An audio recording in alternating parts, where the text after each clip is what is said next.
Hello friends, welcome to tutelage academy. Friends, आज के इस सेशन में हम लेबर कोड 2020 में जो लेटेस्ट चेंजेस हुए हैं उसके बारे में डिस्कस करने वाले हैं।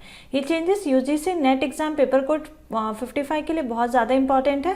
साथ में ये पेपर 1 में करंट अफेयर्स में भी पूछा जा सकता है, ठीक है। और इसका फ्री PDF आपको हमारे व्हाट्सएप ग्रुप, टेलीग्राम ग्रुप और एप्लीकेशन पे मिल जाएगा। इन सब का लिंक इस वीडियो के डिस्क्रिप्शन में दिया हुआ है। This is brief introduction about me. तो चलिए अब जो चेंजेस हुए हैं वो हम डिस्कस करते हैं। तो देखिए यहाँ पे सितंबर 2020 में 3 लॉज लोकसभा में पास्ड हुए लेबर कोड्स। पहला है industrial relation codes 2020, second is code on social security 2020, third one is occupational safety health and working conditions code 2020 and last जो 2019 में पास हुआ था कोड ऑन वेजेस 2019। बट हमें 3 ये जो इम्पॉर्टेंट सितंबर 2020 में लेबर कोड्स जो चेंज हुए हैं उन पे बात करेंगे, ठीक है। अब बेसिक ऑब्जेक्टिव इन चेंजेस का क्या है, चेंज क्यों किया गया है? तो basic objective is amalgamating, simplifying and rationalising labour laws, ठीक है। तो अब ये जहाँ तक इम्प्लीमेंट होता है उसके बाद ही पता चलेगा कि कितना सिंप्लीफाई किया या कितना रैशनलाइज किया। अभी हम पहले तो नहीं बोल पाएंगे, but basic objective is this. Second is recommendation of the second national commission on labour. इसका जो लॉ को जो लाया गया है, चेंजेस जो लाए गए हैं वो second NCL national commission on labour का रिकमेंडेशन है, ठीक है। The root idea of the consolidated labour laws goes back to the June 2002 report of the second NCL। तो जो सेकेंड NCL हुआ था नेशनल कमीशन ऑन लेबर, उसका जो जून 2002 का रिपोर्ट था उसका ही रिकमेंडेशन है, right. The Standing Committee on Labor in its report submitted in April had also suggested hiking the threshold to 300 workers. तो देखिए यहाँ पे थ्रेशोल्ड इंक्रीज करने की बात हुई है टू 300 वर्कर्स। इसके बारे में हम आगे डिस्कस करने वाले हैं। तो पहला है इंडस्ट्रियल रिलेशन कोड 2020। अभी जो IR कोड 2020 है इसमें 3 कोड्स जो है एक्ट्स है उनके फीचर्स को कंबाइन किया गया है, ठीक है। The IR code combines the feature of 3 erstwhile laws, जो हमारे पुराने laws है, the Trade Union Act 1926, the Industrial Employment Standing Orders Act 1946 and the Industrial Dispute Act 1947। तो ये 3 laws को consolidate किया गया, combine किया गया इनके features को, और IR code 2020 बनाया गया है, ठीक है। It defined workers to include supervisory staff drawing up to rupees 18,000 a month as a salary। तो इसके द्वारा वर्कर्स जो है, वर्कर्स के डेफिनेशन में सुपरवाइजरी स्टाफ को भी इंक्लूड किया गया है जो 18,000 पर मंथ सैलरी ड्रॉ करते हैं, ठीक है। It introduces fixed term employment, giving employers the flexibility to hire workers based on requirement through a written contract, ठीक है। तो इसमें इन्होंने फिक्स टर्म एम्प्लॉयमेंट भी इंट्रोड्यूस किया है। एम्प्लॉयर्स को एक फ्लेक्सिबिलिटी दी गई है कि वो वर्कर्स को हायर कर सकते हैं बेस्ड ऑन रिक्वायरमेंट, जैसे रिक्वायरमेंट हो वैसे वो वर्कर्स को हायर कर सकते हैं through a written contract. Next is fix term employees should be treated at par with permanent worker, ठीक है। जो परमानेंट वर्कर होगा उसके इक्वल ही फिक्स टर्म एम्प्लॉयज को भी ट्रीट किया जाएगा in terms of hours of work. दोनों के लिए बराबर रहेंगे hours of work, wages, allowances and other benefits including statutory benefits such as gratuity, ठीक है। तो फिक्स टर्म एम्प्लॉयज जो फिक्स टर्म एम्प्लॉयमेंट जो इंट्रोड्यूस किया गया है IR कोड 2020 में, इसमें एम्प्लॉयज़ को परमानेंट वर्कर्स के इक्वल ही ट्रीट करना है in the terms of hours of work, wages, allowances and other benefit, जैसे कि स्टैट्यूटरी बेनिफिट्स में ग्रेचुटी हो गया, तो ये सब के लिए उनको इक्वल ही ट्रीट करना है। Major changes in IR code 2020, ठीक है। अब IR कोड में जो मेजर चेंजेस हुए हैं क्या है? The IR code 2020 says any establishment that employs 300 और more workers must prepare standing orders relating to classification of workers, manner of intimating to them periods and hours of work. उन्हें उनके hours of work या फिर periods के बारे में कैसे बताया जाता है कि उनकी क्या शिफ्ट होगी, कैसे उन्हें इंटीमेट किया जाता है, holidays, paid days, shifts, attendance, conditions of leave, termination of employment और suspension, besides the means available for redressal of grievances. ठीक है, तो आईआर कोड 2020 के थ्रू इन्होंने ये चेंजेस लाए हैं कि कोई भी एस्टैब्लिशमेंट जहाँ पे 300 या फिर उससे ज़्यादा एम्प्लॉयड हैं, ठीक है, वर्कर्स एम्प्लॉयड है, वहाँ पे उन्हें स्टैंडिंग ऑर्डर्स बनाने हैं for what, relating to classification of workers, और जो यहाँ पे मैंने आपको बताया besides the means available for redressal, और जो ग्रीवेंस रिड्रेसल के जो प्रोसेस है वो तो वहाँ पे रहेगा ही। ठीक है, the threshold to prepare standing order has been raised from 100 to 300। तो यहाँ मैंने पहले भी बताया था कि 300 और मोर वर्कर्स, तो वो पहले 100 था, अब 100 से 300 हो गया। ठीक है, तो फ्रेंड्स यहाँ पे देखिए, अब जो मैं आपको चेंजेस बता रही हूँ ये अभी सितंबर 2020 में हुआ है। अब इसका हम कंफर्म नहीं कह सकते कि ये एग्ज़ाम में पूछा जाएगा, राइट, लेकिन आपको पढ़ के जाना, इतना ज़्यादा भी चेंजेस नहीं है, मतलब आप इसको एक बार भी गो थ्रू करेंगे तो आपको याद रहेगा। और क्वेश्चन जब आप पढ़ेंगे तो क्वेश्चन आपको ध्यान से पढ़ना है कि वो जो पूछ रहा है, ऑप्शन में हो सकता है अगर मान लीजिए इससे रिलेटेड कोई क्वेश्चन पूछा कि स्टैंडिंग ऑर्डर कब प्रिपेयर करना, ऑप्शन में होगा 100 and 300। ठीक है, वर्कर्स, नंबर ऑफ वर्कर्स 100 और 300, तो अब आपको वहाँ पे देखना होगा कि उसमें as per latest changes in 2020 ऐसे पूछा गया या एज पर ओल्ड, ठीक है, ओल्ड एक्ट, तो वो आपको क्वेश्चन अच्छे से पढ़ना है। Third one is the IR code 2020 confers the appropriate government, that is either center or state government, the power to exempt any industrial establishment from all or any of the provisions of this code। ठीक है, तो IR code 2020 ने appropriate government, जो कि centre भी हो सकता है या स्टेट गवर्नमेंट हो सकता है, उनको पावर दिया है कि किसी भी इंडस्ट्रियल एस्टैब्लिशमेंट को वो एग्जेम्प्ट कर सकते हैं फ्रॉम द आईआर कोड 2020, इसके प्रोविजन से या फिर पूरा ही आईआर कोड 2020 से। ठीक है, नाउ नेगोशिएटिंग यूनियन स्टेटस और रिकॉग्निशन ऑफ यूनियंस। अब देखिए, कहीं पे भी किसी भी एक्ट में रिकॉग्निशन ऑफ यूनियन के बारे में बात नहीं किया गया था। 2019 में बिल एक पास हुआ था, उसमें 75% ऑफ द एम्प्लॉयज़ बताया गया था। पॉइंट पढ़ के आपको क्लियर होगा। तो अब इसमें देखिए क्या चेंज हुआ है। Where there is more than one trade union in an establishment, the sole negotiating union status will be given to the one that has 51% of the employees. It has been brought down from the 75 requirement in the 2019 bill। ठीक है, तो अब इस act के द्वारा IR code 2020 के according जो union जिसके साथ 51% ऑफ द एम्प्लॉयज़ हैं, ठीक है, उसको रिकॉग्नाइज यूनियन माना जाएगा। और 2019 बिल में 75% यहाँ पे बोला गया था। ठीक है, next is negotiating council.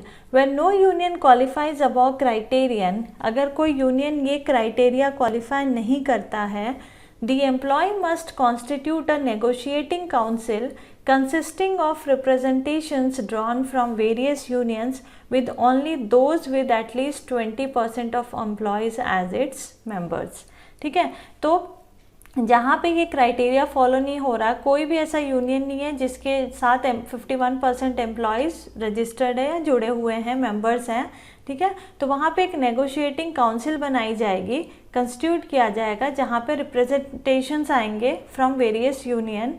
And उसमें भी एक कंडीशन है कि कौन कर सकता है representations, the union with at least 20% of employees as its member. जो यूनियन के पास 20% एम्प्लॉयज़ उनके मेंबर्स हैं, वो नेगोशिएटिंग काउंसिल में रिप्रेजेंटेशन ड्रॉ कर सकते हैं। Next is provisions of lay off, retrenchment and closure. The provisions that require the prior permission of the government for layoff, retrenchment and closure are made applicable to any establishment that had employed 300 or more workers on an average per working day in the preceding 12 months। ठीक है, तो अब जहाँ पे ले off, retrenchment और closure की provision बात की गई है, यहाँ पे क्या होता है कि प्रायर परमिशन लिया जाता है गवर्नमेंट से। कोई भी एक्शन अगर लेना हो, ले ऑफ करना हो एम्प्लॉयज़ को, रिट्रेंच करना हो या अंडरटेकिंग जो है वो क्लोज करना हो, तो उसके लिए प्रायर परमिशन होना चाहिए। तो ये कैसे एस्टैब्लिशमेंट के लिए कर दिया गया है, applicable for the establishment that had employed 300 और more workers on an average पर working day in the preceding 12 months. तो यहाँ पे आपको ये काउंट याद रखना है, फिगर। ठीक है, The code prescribed notice and compensation and prior government permission before retrenchment of anyone who has been in continuous service for a year or more। ठीक है, अब इस कोड में नोटिस ले ऑफ या रिट्रेंच या close कर रहे हैं तो नोटिस पहले देना है, ठीक है, कॉम्पनसेशन उसके अगेंस्ट में देना है और गवर्नमेंट की प्रायर परमिशन लेनी है, ये सारा कुछ उसमें दिया हुआ है।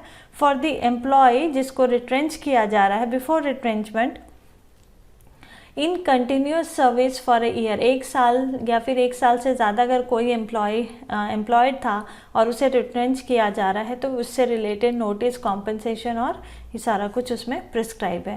Like retrenchment, notice and compensation is also required in the case of closure of a unit. Before closure a prior permission is required by filing an application 90 days prior to the intended closure, ठीक है। तो closure के case में 90 days पहले, मतलब कितना हुआ, 3 months before prior permission लेना है गवर्नमेंट का, ठीक है, एप्लीकेशन फाइल करनी है। Next, for retrenchment and closure the establishment would have to apply for permission 60 days and 90 days ahead of the action respectively. तो क्लोजर के लिए तो 90 डेज था, रिट्रेंचमेंट के लिए 60 डेज का है, ठीक है, मतलब 2 मंथ्स बिफोर परमिशन लेना है, एप्लीकेशन फाइल करना है। अब इस कोड में एक नई चीज़ प्रिस्क्राइब की गई है, प्रपोज की गई है, रीस्किलिंग फंड, ठीक है। इसका मतलब क्या है, the rules also propose establishing a reskilling fund for retrenched workers. जो रिट्रेंच्ड वर्कर्स है, जिनको रिट्रेंच किया गया, उनके लिए एक रीस्किलिंग फंड बनाया जाएगा। Employers would have to electronically transfer an amount equal to 15 days of the last drawn wages. जो भी लास्ट ड्रॉन वेजेस था उसकी 15 डेज की सैलरी उसको ट्रांसफ़र करनी है एम्प्लॉयर को रीस्किलिंग फंड में, into the fund maintain by the government with in 10 days, ठीक है। जैसे ही एम्प्लॉयज़ को रिट्रेंच कर दिया उसके 10 दिन के अंदर अंदर एम्प्लॉयर को 15 days of the last drawn wages transfer करना है, ठीक है, रीस्किलिंग फंड में, और उसको मेंटेन कौन करेगा, by the government. The fund so received shall be transferred by the central government to each workers account electronically within 45 days of receipt of funds, ठीक है। और जैसे ही एम्प्लॉयर ट्रांसफ़र करेगा रीस्किलिंग फंड में उतना अमाउंट, ये government, central government उसको फिर हर एक वर्कर्स को, रिट्रेंच वर्कर को विद इन 45 डेज ट्रांसफ़र करेगा पैसा, ठीक है। Next is how does the code affect the right to strike, ठीक है। तो इसका इम्पैक्ट राइट टू स्ट्राइक पे क्या आया, कैसे अफेक्ट कर रहा है। The code prohibit strike and lockouts in all industrial establishment without giving notice 60 days before the strike और within 14 days of giving such notice और before the expiry of any date given in the notice, ठीक है। तो ये आपको figure याद रखना है, ठीक है। There should be no strike during any conciliation proceeding, कोई भी conciliation proceeding अगर pending है, चल रही है और within 7 days of the conclusion of such proceeding कोई भी strike नहीं होगा। There should be no strike during the pendency of proceedings before a tribunal or a national tribunal and 60 days after the conclusion of such proceeding। तो कोई भी proceeding जो है अगर ट्रिब्यूनल या फिर नेशनल ट्रिब्यूनल के सामने पेंडिंग है, उनके पास पेंडिंग है या फिर प्रोसीडिंग्स की कंक्लूजन आ जाती है तो 60 डेज के अंदर कोई भी स्ट्राइक नहीं होगा, ठीक है। There should be no strike during the pendency of arbitration proceedings before an arbitrator and 60 days after the conclusion of such proceedings। तो जो भी यहाँ पे मैंने हाईलाइट करके लिखा है, जो बोल्ड में लिखा है, वो सारे चेंजेस हुए हैं, ठीक है। और आर्बिट्रेशन प्रोसीडिंग के लिए अलग है, कंसिलेशन के लिए अलग है, नेशनल ट्रिब्यूनल और ट्रिब्यूनल के लिए अलग दिए हुए हैं, तो ये आपको फिगर्स याद रखने हैं। Similar restrictions have been given to the employer from announcing a lockout, ठीक है। तो अगर लॉकआउट, ये तो स्ट्राइक की हमने बात की, ऐसे ही रिस्ट्रिक्शंस लॉकआउट, अगर एम्प्लॉयर लॉकआउट अनाउंस कर रहे हैं तो उसके लिए भी सारे रिस्ट्रिक्शंस हैं।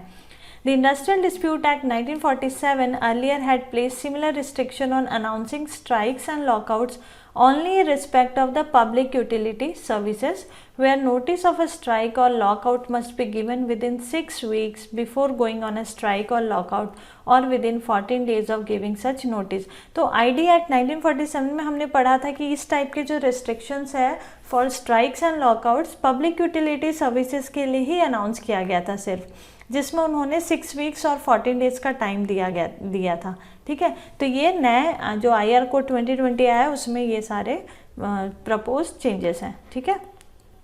Next is, now the IR code has expanded to cover all the industrial establishment for the required notice period and other conditions for legal strike. अब ये सारे establishment के लिए covered है, सभी के लिए applicable है. The Standing Committee on Labour had recommended against the expansion of the required notice period for strike beyond the public utility services. अब IR कोड के बाद जो सोशल सिक्योरिटी 2020 कोड में चेंजेस हुए हैं वो हम डिस्कस करते हैं. A positive feature in the new provision of this code is that it promises the establishment of social security funds for unorganised worker as well as gig and platform workers. तो social security 2020 code में क्या changes हुआ है, यहाँ पे social security fund बनाने की बात की गई है for unorganised worker as well as for gig and platform workers. Gig मतलब जो लाइव परफॉर्मेंस देते हैं, जैसे म्यूजिशियन हो गए, कॉमेडियन हो गए, इनके लिए. The national social security board would address their welfare. तो इनके वेलफेयर के भाई जो एड्रेस करेगी वो बोर्ड कौन सी है, national social security board.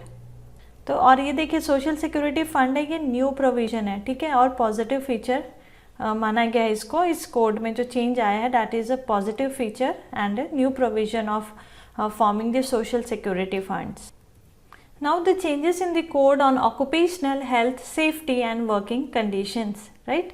A contention section allows the appropriate government to exempt any new factory from all the provisions of the code on occupational health safety and working conditions. ठीक है, तो जो appropriate government है, it में भी either central government और state government, उनको power दिया गया है कि वो किसी भी इंडस्ट्रियल एस्टैब्लिशमेंट या किसी भी नए फैक्ट्री को इन प्रोविजन से, इन कोड से एग्जेम्प्ट कर सकती है.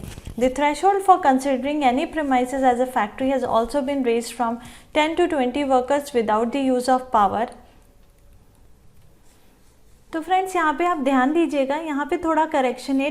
10 to 20 workers with the use of power होगा and from 20 to 40 workers without the use of power. ठीक है, अगर पावर नहीं है तो मैन पावर ज़्यादा होना चाहिए, राइट, क्योंकि सारा काम मैन्युअली करना है. तो 40 workers in the case of without the use of power, और 10 to 20 वर्कर्स, पहले 10 थे, अब उनकी थ्रेशोल्ड जो है 20 हो गई है. 10 वर्कर्स का थ्रेशोल्ड इंक्रीज किया है with the use of power in the case of use of power. ठीक है, तो ये थ्रेशोल्ड आपको याद रखना, 20 और 40, right. The threshold for layoffs as well as for various social security scheme can be raised by executive order and safety standards can be changed. तो with the executive order ही कोई भी थ्रेशोल्ड की, lay off की threshold बढ़ानी है या फिर changes करनी है या सोशल सिक्योरिटी स्कीम में कुछ चेंजेस लाने हैं, ठीक है, या सेफ्टी स्टैंडर्ड चेंज करना, तो एग्जीक्यूटिव ऑर्डर से ही चेंज हो जाएगा. इस कोड में ऐसा प्रोविज़न दिया हुआ है. ठीक है, तो फ्रेंड्स ये मेजर चेंजेस थे जो कि सितंबर 2020 में लिए गए हैं 3 लेबर कोड्स में. तो ये आपको मैंने बता ही दिया, कितना बहुत ज़्यादा नहीं है, आप 1-2 बार गो थ्रू करेंगे तो आपको याद हो जाएगा. एग्ज़ाम में क्वेश्चन पूछा जा सकता है, बट वही मैंने पहले भी बताया कि कंफर्म नहीं है, आपको पढ़ के जाना है. ठीक है, और paper code 55, net paper code 55 या फिर किसी भी PSU HR एग्ज़ाम की तैयारी आप कर रहे हैं तो ट्यूटलेज एकेडमी एप्लीकेशन पे फुल कोर्स अवेलेबल है, टेस्ट सीरीज़ अवेलेबल है. तो ट्यूटलेज एकेडमी एप्लीकेशन आप डाउनलोड कर सकते हैं गूगल प्ले स्टोर से, या फिर इस वीडियो के डिस्क्रिप्शन में लिंक दिया हुआ है, और वहाँ पे आपको बहुत ही नॉमिनल प्राइस में कोर्स और टेस्ट सीरीज मिल जाएगा. ठीक है, वीडियो अगर यूज़फुल लगा हो तो लाइक करिए, कोई भी क्वेरी हो तो कमेंट कर सकते हो और अपने फ्रेंड्स के बीच में इसे शेयर कीजिए. Thank you for watching this video.